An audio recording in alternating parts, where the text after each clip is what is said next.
अशिक्षित हैं, कुछ बहनें हो सकता है। सुनीता पासी बहन जी दिख रही हैं मुझको, नमस्ते करती हूँ। और जितनी भी बहनें हैं यहाँ पर, अभी नाम ले रही थी रचना बहन जी भी शायद मुझे लग रहा है जुड़ चुकी हैं, सीमा बहन भी जुड़ चुकी हैं, और जितनी भी सामने दिख रही हैं सभी बहनों को मेरा हार्दिक नमन, वंदन, अभिनंदन। क्योंकि समय की सीमा है, 20 मिनट दिए हैं, और मैंने ही खुद कहा था, माता जी की तो इच्छा थी मैं अधिक बोलूं, लेकिन मैंने ही कहा था क्योंकि घर में गेस्ट थे, तो अब गेस्ट का काम तो मेरा हो गया, इसीलिए मैंने आज आपके भजनों का भी आनंद लिया। अभी कितने सुंदर सुंदर, और सच बताऊं मैं, जीवन में उमंग भरने वाले गीत चल रहे थे। कोई श्रृंगार रस के गा रहा था, तो कोई प्रीत रस में डो रहा था, तो कोई भक्ति रस में डो रहा था। सभी के कहते हैं ना, जब बहुत सारे रंग, विविध रंग जब हो जाते हैं एक साथ, तो कहते हैं अनेकता में एकता का आभास कराने वाले को रंग। तो ऐसी सभी मधुर गायिका माताओं बहनों को मैं नमन करती हूँ। अब अपने विषय की ओर हम आते हैं। तो माता जी ने मुझे कहा था कि कुछ ऐसा एक आशीर्वाद, जैसे किसी को आशीर्वाद देते हैं, कुछ अच्छी कामनाएं करते हैं, शुभ कामनाएं करते हैं, इस तरीका का कोई अगर वेद मंत्र हो और उसकी व्याख्या हो जाए तो बहुत बढ़िया है। तो हमारे पास तो हमारी सत्य सनातन वैदिक संस्कृति है। वेद के भीतर बहुत सारे मंत्र, सभी वेदों के भीतर, और बहुत सारे मंत्र सिर्फ इसी बात के लिए आए हैं कि किसी को किस प्रकार से आशीष देना है, किसी को किस प्रकार से शुभकामना देनी है, किसी को किस प्रकार से बधाई देनी है। तो मैं एक मंत्र ले रही हूँ। वहां पर हम जब यज्ञ कराने जाते हैं तो यजमान को आशीर्वाद देते हैं। मंत्र मेरे साथ जो बहनें बोल सकती हैं, मन मन में बोलेंगी वो, बाकी सभी म्यूट रखेंगे, सिर्फ सुनेंगे। ओम इंद्र श्रेष्ठानि द्रविडानि हेहि चित्तिं दक्षस्य सुभग त्वमस्मि पूषं रयीणां अरिष्टिं तनूनां स्वादमानो वाच सुदिना त्वमेन ओ। प्रस्तुत मंत्र के भीतर बहुत सारे ऐसे शब्द हैं जो कि बहुत सारी शुभकामनाओं को समेटे हुए हैं। हम सभी का जीवन किस प्रकार से स्वस्ति से भरे, किस प्रकार से उत्कृष्ट बने, ऐसी कुछ बातें हैं। उन मनकों को आज हम पिरोने का प्रयास करेंगे। तो वे सभी मन के, एक समझिए कहानी प्रस्तुत कर रही हूँ इसके लिए मैं। एक दुकानदार है, एक ग्राहक है। ग्राहक जा रहा है दुकानदार के पास में, और वहां पर जाकर के एक सूची अपनी बनाकर के, सामग्री की लिस्ट बनाकर के ले गया है, और उसको जाकर के दुकानदार को दे रहा है। यहाँ एक अलंकारिक शैली से मैं इस बात को कह रही हूँ। ईश्वर है और ईश्वर के पास भक्त जा रहा है। भक्त क्या कह रहा है, अपनी सूची उसने बनाई है सामान की, कि मुझको क्या चाहिए, मेरा जीवन उत्कृष्ट बने प्रभु, मैं तुमसे मिलना चाहता हूँ। इसके लिए मैंने काव्य रचना की थी कल, कि मैं संतोष माता जी के इसमें मंच पे शायद सुना पाई तो सुना दूंगी। जब भजन गा रही थी तब मुझे वो भाव चल भी रहे थे अंदर ही अंदर, वहां से मैं प्रारंभ करती। तो माता जी ने आप सभी को बुलाया है, मुझे बुलाया है, और आप सभी के दर्शन करने के लिए मुझे बुलाया है, क्योंकि मैं एक हूँ, आप बहुत हैं। तो मैं चाहती हूँ कि आप सभी देवियों के मैं दर्शन कर रही हूँ, यहाँ पर भाइयों के मैं दर्शन कर रही हूँ, देवताओं के मैं दर्शन कर रही हूँ। तो माता जी कहती हैं, मेरे मन के भीतर जो भाव आए वो माता जी के ही भाव हैं। माता जी कह रही हैं, संतोष माता जी, शायद प्रभु से मिलने का ख्याल दिल में आया है, इसीलिए प्रभु के दर पर सत्संग कराया है। जीवन उमंग से भरने का ख्याल दिल में आया है, इसीलिए माता जी ने हम सबको बुलाया है। क्या कहती है माता? आओ बैठो प्रेम से ईश्वर का गान कर लो, जोड़ के कर अपने दोनों ध्यान और भर लो। कैसे? आंखें मूंदो बाबा, हृदय में प्रभु बाबा, आंखें मूंदो बाबा, हृदय में प्रभु बाबा, गा लो उसके गीत प्रेम से जिसने बनाया है, इसीलिए प्रभु के दर पर सत्संग सत्संग कराया है। जीवन उमंग से भरने का ख्याल दिल में आया है, इसीलिए प्रभु के दर पर हम सबको बुलाया है। उन्होंने मुझे समय दिया, आपको भी समय दिया, सभी को समय दिया, सूचना भी दी। क्या कहा? ठीक तुम 3 बजे यहाँ चले आना, रोक कुछ क्षण घर के कामों को सत्संग कर जाना। तो बहनें बोलने लगी, भाई हमारा तो बहुत ज्यादा काम पड़ा हुआ है घर पे, हम कैसे छोड़ सकते हैं उसको। किसी ने कहा जी मेरे तो पति ने जाना है, किसी ने कहा मेरे बच्चे ने जाना है, किसी ने कुछ कहा, सबने अपने अपने बहाने लिए। तो मत कर धंधे मन के अंधे दादा, आके जान लो ईश्वर और क्या जीव और माया है, इसीलिए प्रभु के दर पर हम सबको बुलाया है। शायद प्रभु से मिलने का ख्याल मन में आया है, इसीलिए प्रभु के दर पर सत्संग कराया है। तो माता शिक्षा दे रही है हमको, जो नहीं मिल सकता हमको दुनिया में रहकर, जो नहीं मिल सकता हमको दुनिया में रहकर, मिल ही जाए कुछ दिनों में सत्संग में आकर। उत्कृष्ट बने जीवन कर विमल ईश तन मन, उत्कृष्ट बने जीवन कर विमल ईश तन मन, खुद पर प्रभु की कृपा समझ कर धन्य कर काया है, इसीलिए प्रभु के दर पर सत्संग कराया है।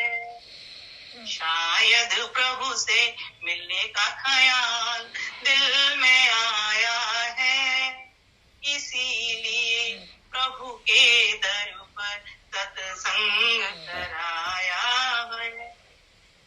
तो माता कहने लगी, बहनों ने पूछा क्या करना होगा वहां पर, तो उन्होंने कहा कि मैं कुछ बातें बताती हूँ। यज्ञ का यजमान बन हर रोज हर दिन तू, कर दे सब कुछ प्रभु को अर्पण, प्रभु दास खुद गिन तू। यज्ञ का यजमान बन हर रोज हर दिन तू, कर दे सब कुछ प्रभु को अर्पण, खुद दास गिन ले तू।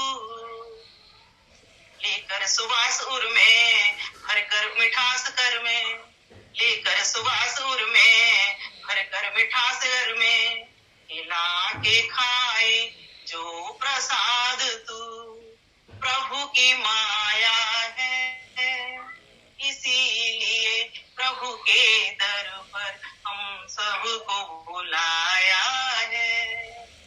शायद प्रभु से मिलने का ख्याल, जीवन से भरने का ख्याल दिल में आया है, इसीलिए प्रभु के दर पर सत्संग कराया है, सत्संग कराया है। तो माता जी ने हम सभी को बुलाया है सत्संग में, अच्छी बातें उन्होंने हम हमारे समक्ष पेश करी। तो अब आइए हम चलते हैं भक्त बनकर, क्योंकि माता जी ने कुछ शिक्षा हमको दे दी है, लेकिन कुछ शिक्षा को वृद्धि करने का काम अब हमारा है आगे। तो हम परमात्मा से प्रार्थना कर रहे हैं, और क्या प्रार्थना कर रहे हैं? इंद्र श्रेष्ठानी द्रविड़ानी। इंद्र कहते हैं परम ऐश्वर्यवान सत्ता को, उस परमेश्वर का इंद्र नाम है, और इंद्र जीव को भी कहते हैं, स्वयं आत्मा को भी इंद्र कहते हैं। लेकिन यहाँ पर संबोधन किसके लिए है? ईश्वर के लिए।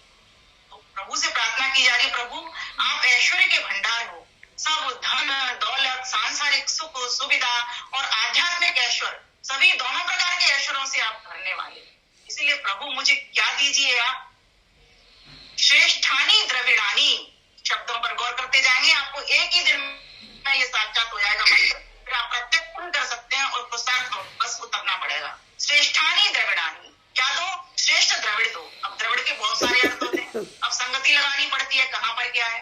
द्रविड़ का एक अर्थ सोना भी होता है, द्रविड़ का अर्थ धन भी होता है, द्रविड़ का अर्थ चांदी भी होती है, द्रविड़ का अर्थ आपके महल मकान कोठी बंगले ये सब होते हैं, गाड़ी घोड़े होते हैं, ये सब द्रविड़ ही है। क्योंकि कहा गया है गौधन गोधन गौधन गज रतन धन खान, सबके साथ में धन लग रहा है। गौ भी धन है, जो संपत्ति है वो हमारा सब धन ही होता है।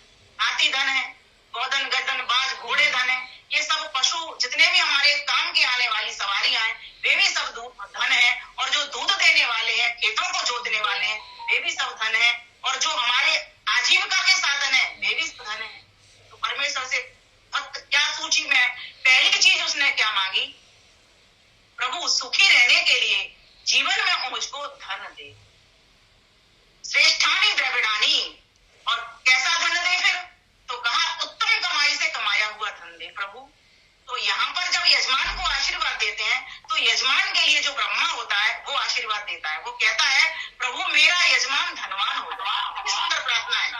इसलिए और के लिए जब वो प्रार्थना कर रहा है, प्रभु हे प्रभु मुझे, मैं चाहता हूँ मेरे से पहले मेरा यजमान धनवान बन जाए, तो तू ऐसी हमारी कामना को सुन ले। इस कामना को फिर कह दिया श्रेष्ठानी द्रविड़ानी देहि चित्तिम, और उत्तम बल भी दो मेरे यजमान को। उत्तम बल क्या है?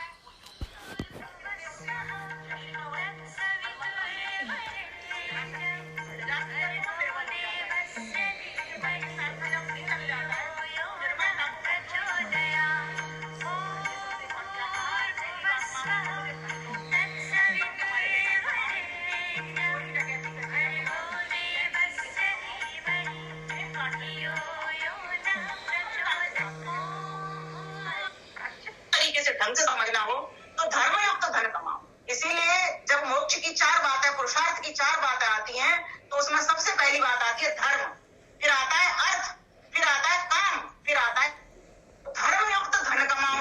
और फिर धन तो कमा लो धर्मयुक्त, लेकिन धन को फिर धर्म में लगा दूं।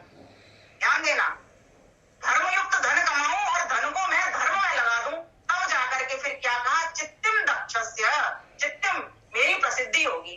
तो मैं चाहता हूं प्रभु मेरे यजमान को तुम ऐसा धन दो, उत्तम कमाई का धनी बना दीजिए इनको, जिससे ये जो आज यज्ञ कार्य कर रहे हैं, ये जो यजमान आज श्रेष्ठ कार्य कर रहे हैं, उपकार का काम कर रहे हैं, सारे संसार के लिए जल हवा को शुद्ध करने का काम कर रहे हैं, ऐसी कृपा कर दो कि प्रभु इनकी प्रसिद्धि हो।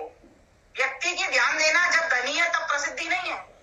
जब वो धन का दान करता है, जब वो धन का त्याग करता है, जब वो धन को किसी के श्रेष्ठ कामों में लगाता है, जब धन से गुरुकुल खोलता है, जब धन से बच्चों को पढ़ाता है, जब धन से विश्वविद्यालय खोलता है, जब धन को किसी गरीब के लिए लगाता है, तब जाकर के वो प्रसिद्धि उसको प्राप्त। तो धन के साथ ही साथ कह दी धन और बल। और कैसा बल चाहिए? तो कहा शारीरिक बल चाहिए, आत्मिक बल चाहिए, मानसिक बल चाहिए, और साथ ही साथ सामाजिक बल भी चाहिए। व्यक्ति, मनुष्य कैसा है? एक सामाजिक प्राणी है। अगर व्यक्ति के पास शरीर का भी बल है, मन का भी बल है, मैं कहता हूँ आत्मा का भी बल है, लेकिन वो किसी के लिए कुछ कर नहीं रहा और पा सबसे रहा है, भोजन भी वो सबसे पा रहा है, वस्त्र भी वो सबसे पा रहा है, कोई ना कोई चीज वो हर किसी से पाता ही रहता है। क्योंकि जीवात्मा कोई पूर्ण नहीं है और मनुष्य भी कोई पूर्ण नहीं है, क्योंकि वह भी जीवात्मा है। तो भगवान से वो प्रभु से प्रार्थना करता है, प्रभु मुझे उत्तम कमाई का धन देना और मुझे बल भी साथ साथ देना। क्योंकि मैं धन का करूंगा क्या जब मैं चल करके, मेरी टांगे चल करके किसी के काम ना आ पाई, जब मेरे हाथ उठ ही नहीं पाए, निर्बल ही बने रहे, तो मैं ऐसे बल का करूंगा क्या?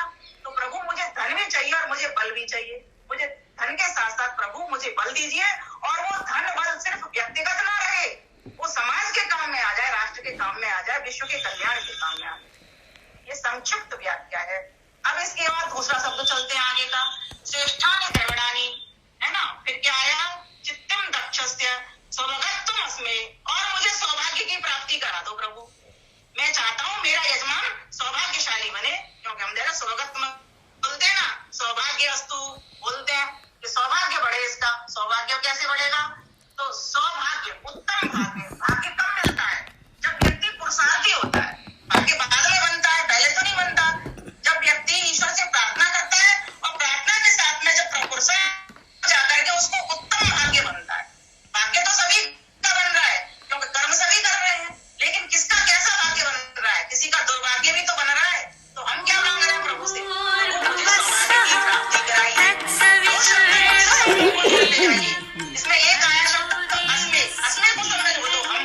दीजिए, इच्छाम देहि, है ना, बोलते हैं ना, इच्छाम देहि, मुझे भिक्षा दो। अब यहाँ क्या कह रहे हैं, श्रेष्ठानि द्रविणानि अस्मे श्रेष्ठानि द्रविणानि देहि, मुझे श्रेष्ठ धन दो।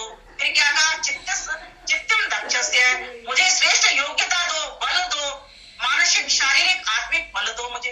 फिर आगे क्या कहा, चित्तम दक्ष सौभाग्य, मुझे अस्मे सौभाग्यत्वम और देहि, मुझे सौभाग्य की प्राप्ति कराइए प्रभु। और वो प्राप्ति कैसे होगी, तो कहा कि जब तुम पुरुषार्थ करोगे उसके बाद तुमको प्रारब्ध की प्राप्ति होगी, तुमको फल मिलेगा। क्योंकि परमेश्वर तभी फल देता है जब कोई व्यक्ति पुरुषार्थ करता है। तो जब व्यक्ति की दिशा अगर अच्छी है तो दिशा उसकी दशा उसकी अपने आप अच्छी बन जाएगी। तो व्यक्ति के पास धन है, बल है, और साथ ही उसके पास पुरुषार्थ से कमाया हुआ उत्तम भाग्य भी है। ध्यान देना, लिस्ट बहुत बड़ी है भक्त की, लेकिन वो लिस्ट को क्रमशः मांग रहा है। पहले कहता है मुझे धन दो, फिर कहता है मुझे बल दो, जिससे मैं धर्म में जाकर के धर्म के कामों में चल करके लगा करके आऊं। फिर कहता है प्रभु मुझे ये शक्ति भी तो दो कि मैं पुरुषार्थ कर सकूं, पुरुषार्थ में उतर सकूं।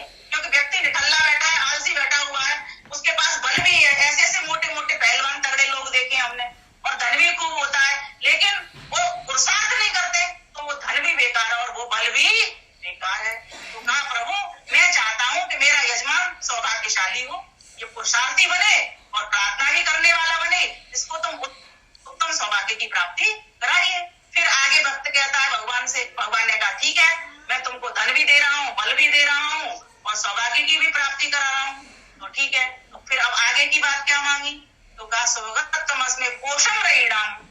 अब पोषम कहते हैं पुष्टि को, रहीणाम कहते हैं ऐश्वर्य को। और कौन सा ऐश्वर्य, धन रूपी ऐश्वर्य। अब वो धन कौन से है, अब यहाँ पर सुनिए, अग्निनारयमश्नुवत् पोषमेव देवे देवे यशसं वीरवत्तमम्। हे अग्नि परमेश्वर, रयमश्नुवत्, मुझको क्या कराइए, ऐश्वर्य की प्राप्ति कराइए। ये भक्त कह रहा है, और मैं क्या करूंगा, फिर को आशीर्वाद दे, मैं इसके आशीर्वाद की कामना आपसे करवाऊंगा कि जैसे तुमने मुझे ऐश्वर्य की प्राप्ति कराई है, मैं चाहता हूं ये भी। वो ऐश्वर्य कैसे प्राप्त होगा, अग्निना, जो तुमने मुझे धन दिया, जो तुमने मुझको बल दिया, जो तुमने पुरुषार्थ की मुझको कला सिखाई, मैं चाहता हूं मैं अपनी यजमान को भी ये सारी चीजें सिखा दूं। ठीक है, फिर सिखा करके कैसे क्या करूं मैं आगे, तो क्या कह दिया उसको, इंद्र श्रेष्ठानि द्रविणानि देहि चित्तम दक्षस्य सुभगत्तमस्मे पोषम रहीणाम। मैं इसको पुष्ट बनाना चाहता हूँ पूरी तरीके से, तो उसके लिए क्या करवाना चाहता हूँ, आगे आगे बढ़वाना चाहता हूँ। अग्निना, अग्नि का अर्थ होता है अग्नि अग्रणे भवति, आगे आगे ऊपर ऊपर ले जाना चाहता हूँ। जैसे अग्नि की लौ ऊपर की ओर बढ़ती है, अपने सूर्य पिता की ओर बढ़ती है, उसी प्रकार से प्रभु मैं तुम महासूर्य परम पिता की ओर इसकी अग्नि की लौ को बढ़वाना चाहता हूँ। इसके धन को, बल को, सामर्थ्य को, पुरुषार्थ को मैं बेकार नहीं जाने दूंगा, इस यजमान को भी वैसे ही बढ़ाऊंगा जैसे तुमने मुझको बढ़ाया है। पोषम रहीणाम अग्निनारयमश्नुवत् पोषमेव दिवे दिवे, दिन दिन में इसकी उन्नति चाहता हूँ, दिन दिन में इसकी पुष्टि चाहता हूँ यजमान की। पोषमेव दिवे दिवे यशसं वीरवत्तमम्, और जो तुमने ये चारों पांचों चीजें दी हैं, धन धर्म बल पुरुषार्थ, वे सब यश की प्राप्ति कराने वाले हों। अगर व्यक्ति के पास ये चारों भी चीज है, पुरुषार्थ भी करता है, धन भी है, लेकिन क्या नहीं करता, वो अपने आप को आगे नहीं बढ़ाता, बढ़ाने की कला नहीं जानता, किसी वस्तु की रक्षा नहीं करता, किसी व्यक्ति की रक्षा नहीं करता, तो भी वो बेकार है। तो क्या कह दिया, अग्निनारयमश्नुवत् पोषमेव देवे देवे, ये जो पुष्टिकारक जो धन ऐश्वर्य मैं तुमको भेंट कर रहा हूँ, परमात्मा कह रहे हैं इसको क्या करना है तुमको, अग्निनारयमश्नुवत् पोषमेव देवे यशसं वीरवत्तमम्, अर्थात वीरों को बढ़ाने के लिए इसको दे दो। हमारे देश को कौन चाहिए बताइए, वीर चाहिए कि नहीं चाहिए, हमारे देश को ज्ञानी चाहिए कि नहीं चाहिए, हमारे देश को ध्यानी लोग चाहिए कि नहीं चाहिए। कोई भी देश तब तक बलवान नहीं होता जब तक उसकी संस्कृति उसके पास नहीं, जब तक उसके वीर पुरुष उसके पास नहीं है, जब तक उसके पास ज्ञानी स्त्रियां नहीं है, जब तक उसके पास ध्यानी महात्मा संत पुरुष नहीं है, नहीं होता। भगवान राम आए तो देश बलवान किया, उन्होंने अखंड भारत कर दिया, अखंड आर्यावर्त बना दिया। भगवान कृष्ण आए, उन्होंने महान भारत बनाने की कल्पना करके उन्होंने धर्म और अधर्म का युद्ध करवाया। महर्षि दयानंद आए, वो इस धर्म की नींव बने, वैदिक धर्म की नींव बने। वो चाहते थे कि भारत में सुख हो,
पूछ ले तेरी कैसे गई है। अगर किसी भी व्यक्ति को एक युक्ति संगत तरीके से आप बात पूछते हो तो वो आराम से बता देगा। कोई डॉक्टर अगर प्रिय वाणी से किसी का इलाज करता है तो उस रोगी को ठीक कर देगा। तो आगे क्या कहा कि ठीक है, मैंने तुमको वाणी भी दे दी, मधुमन में निक्रमणम मधुमन में परायणम वाचा वदामि मधुमत भूयासम मधुसंद्रस। मैंने तुमको ये मधुरता भी दे दी। तुम कहीं भी जाओगे, कहीं से भी आओगे, तुम्हारी वाणी पर मधुरता बैठेगी। अब क्या बचा? अब देखो, जिसके पास ये गुण आ गई, ये सूची का सामान जो व्यक्ति ले आया, जैसे खिचड़ी बनानी है, किसी व्यक्ति को दुकानदार के पास गया, सामग्री की लिस्ट लिख करके ले गया, तो खिचड़ी में तो बहुत सारा सामान डलता है, दाल भी डलती है, चावल भी डलते हैं और बहुत सारी सब्जियां भी डलती हैं, हींग जीरे का छौंक भी, तो सब जगह की अलग अलग लिस्ट, अलग बहुत सारा सामान लाना पड़ेगा, तभी तो वो खिचड़ी स्वादु बनेगी, मधुर बनेगी और तभी खाकर के उससे तृप्ति होगी।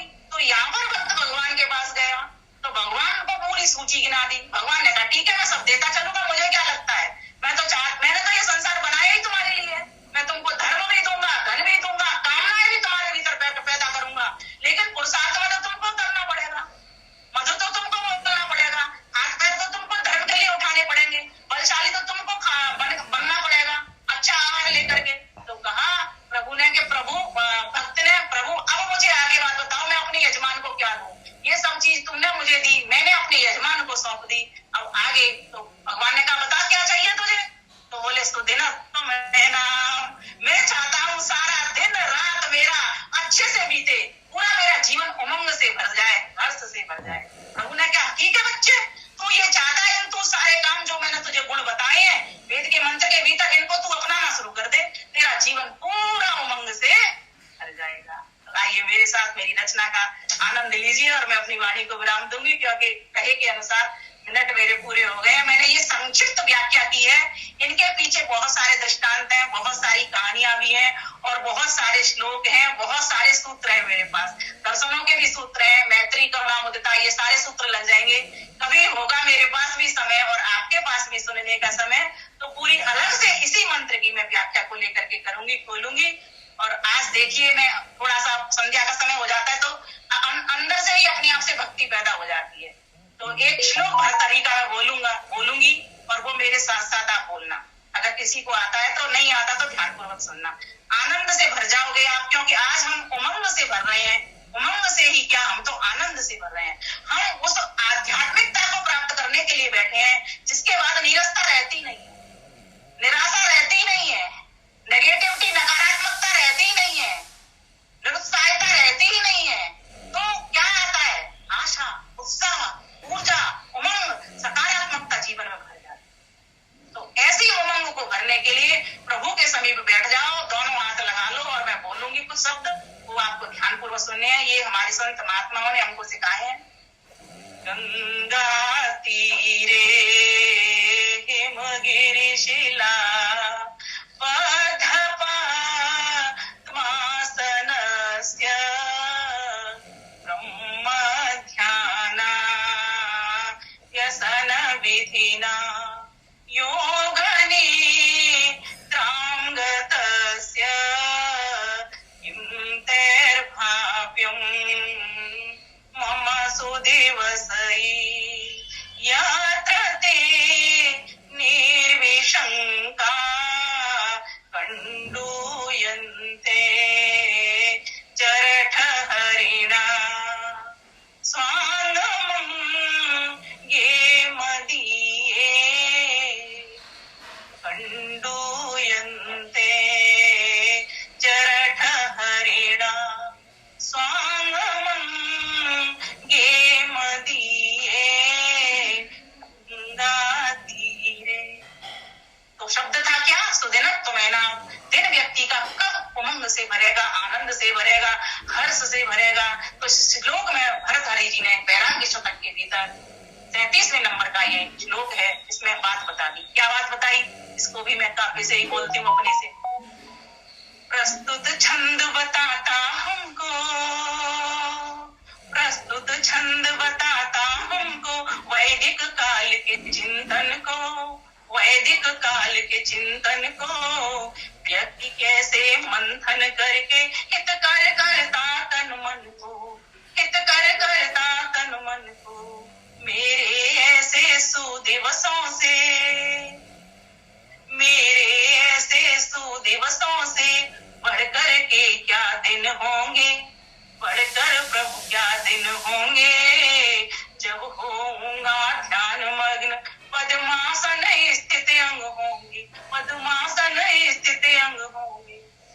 एक भक्त गंगा के किनारे हिमगिरी शिला बर्फीली चोटी शिला के ऊपर बैठ गया है और किस स्थिति में बैठा है, स्थित प्रज्ञ होकर के पद्मासन की स्थिति में बैठा, योग निद्राम गतस्य, और योग की उच्चतम जो स्थिति हो सकती है उसमें बैठ गया। और क्या सोच रहा है, क्या विचार कर रहा है, हे प्रभु मैं तेरी गोद में आ तो गया हूँ, तेरी शरण में बैठ तो गया हूँ, पर मुझे ये बताइए वो मेरे कौन से दिन होंगे जब मेरा ध्यान तुझ में टिक जाएगा, क्योंकि मैं अभी बैठा हूँ और बैठ करके मेरा ध्यान इधर उधर जा रहा है, पर मैं चाहता हूँ प्रभु तुझसे मैं जुड़ जाऊं, तेरी ओर मैं मुड़ जाऊं, मुझे एक भी विचार संसार करना है, एक भी विचार मुझे रूप करना है, एक भी रस करना है, एक भी स्पर्श करना है, एक भी शब्द करना है, एक भी गंध करना है। प्रभु बाहरी ये सांसारिक विषय मुझे लुभाने वाले हैं, ये माया डाकिनी पिशाचिनी मुझे अपनी ओर लुटवाने वाली है। प्रभु मैं तेरी गोद में आ गया हूँ और तेरे से मैं प्रार्थना करने के लिए आ गया हूँ।